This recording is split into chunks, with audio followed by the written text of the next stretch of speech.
पाकिस्तान के एक ऐसे तारीखी बाजार में जहां कबूतरों को भी एटीट्यूड था, वहां रहता था हमारा हीरो पप्पू। उम्र 25 साल, स्टेटस सिंगल और पेशा बस कुछ बड़ा करने वाला हूँ। पप्पू की अम्मी उसे रोज सुबह ऐसे जगाती थी जैसे मुल्क में इमरजेंसी लग गई हो। वो चिल्लाती थी, पप्पू उठ जा, सूरज अपनी हाफ ड्यूटी करके वापस घर जाने वाला है। पप्पू दूसरी करवट बदल कर कहता, अम्मी सक्सेस के लिए प्रॉपर रेस्ट जरूरी है। एक दिन अम्मी का पारा हाई हो गया। वो बोली, अभी के अभी बाजार जाओ और चीनी लेकर आओ, वरना तुम्हारे फेल रिजल्ट कार्ड से चाय मीठी करूंगी और रिजल्ट का अब्बू को भी बता दूंगी।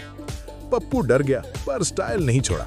ऐसी टाइट जीन्स पहनी कि बेचारा किस्तों में बैठता था और बाजार ऐसे निकला जैसे किसी बड़ी फिल्म का ऑडिशन हो। पप्पू साहब ने जब बाजार में एंट्री मारी तो ऐसा लगा जैसे किसी हिट पाकिस्तानी या इंडियन मूवी का स्लो मोशन सीन शुरू हो गया हो। आंखों पर लंडे से लिया हुआ ब्रांडेड काला चश्मा, शर्ट का कॉलर हवा में खड़ा और चाल ढाल ऐसी कि लग रहा था पूरा बाजार उनके वालिद साहब की जायदाद है। बैकग्राउंड में जैसे कोई दबंग वाला म्यूजिक बज रहा हो, भले ही वो सिर्फ उनके दिमाग में था, लेकिन बाजार का अपना ही मेला लगा था। एक तरफ लाउड स्पीकर पर कोई अपनी पूरी फेफड़ों की ताकत से चेक 1 2 3 हेलो माइक टेस्टिंग का शोर मचा रहा था, और दूसरी तरफ एक बकरी किसी अंकल का प्लास्टिक शॉपिंग बैग ऐसे मजे लेकर चबा रही थी जैसे चिंगम चबा रही हो। तभी पप्पू साहब की नजर पड़ी करीना पर। फ्रीजर के पास बैठी, शरारती आंखें और ऐसी मुस्कुराहट जैसे मोहल्ले के सारे वाईफाई पासवर्ड उसे पहले से मालूम हो। वो आइसक्रीम का पोस्टमार्टम कर रही थी और दुकानदार की क्लास ले रही थी। भैया, ये स्कूप है या मेरा सब्र? कल तक ये बकेट थी, आज हुकूमत का वादा लग रहा है, इतना छोटा कि नजर भी नहीं आ रहा। पप्पू साहब ने स्लो मोशन में अपना लंडे वाला चश्मा थोड़ा नीचे किया, एक किलर एक्सप्रेशन दिया और सोचा, बस यही मौका है हीरो बनने का। उसने फुल स्टाइल से बिस्किट के डब्बों के ऊंचे ढेर पर कोहनी टिकाई, लेकिन किस्मत ने केले के छिलके पर फिसलकर एंट्री मारी। डब्बे ऐसे फिसले जैसे बारिश में पुराना टायर, और पप्पू साहब काला चश्मा पहने ही जमीन पर पद्मासना यानी योगा पोज में लैंड हुआ।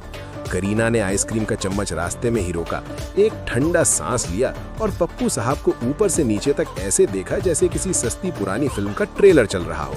फिर बोली, पप्पू साहब, अगर स्लो मोशन खत्म हो गया हो तो योगा क्लास बाहर जाकर लगाओ, यहाँ रास्ता छोड़ो और धरना खत्म करो। करीना ऐसे हंसी जैसे बैकग्राउंड में कॉमेडी म्यूजिक चल पड़ा हो। पप्पू ने अपनी इज्जत बचाने के लिए दुकानदार पे रोब झाड़ा, ओए मुझे भी वही आइसक्रीम दो, एक्स्ट्रा डीलक्स स्कूप, मैं वीआईपी कस्टमर हूँ। दुकानदार ने आंखें झपकाई और बोला, भाई पहली बार देख रहा हूँ, कौन से वीआईपी? करीना ने शरारत से कहा, ओ कॉपीकैट, तुम्हें फ्लेवर का नाम भी पता है? पप्पू घबरा गया। इतने में ख्वाजा सीरत तालियां बजाते हुए आ गए।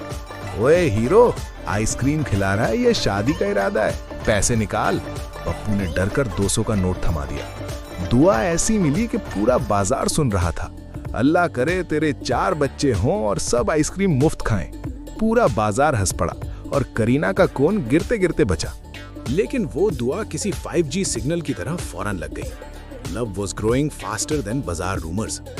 एक शाम पप्पू ने करीना को सामने से आते देखा तो अचानक बत्ती चली गई और हर तरफ से एक ही पुरदर्द आवाज आई, लो जी, फिर लाइट गई। पप्पू साहब ने सोचा, अभी नहीं तो कभी नहीं।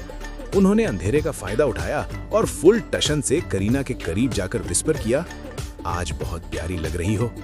जज्बात में आकर उन्होंने बड़े प्यार से एक हाथ पकड़ा, हल्का सा दबाया और हंस के बोला, करीना, तुम्हें देख के लगता नहीं इतना बड़ा हाथ होगा तुम्हारा।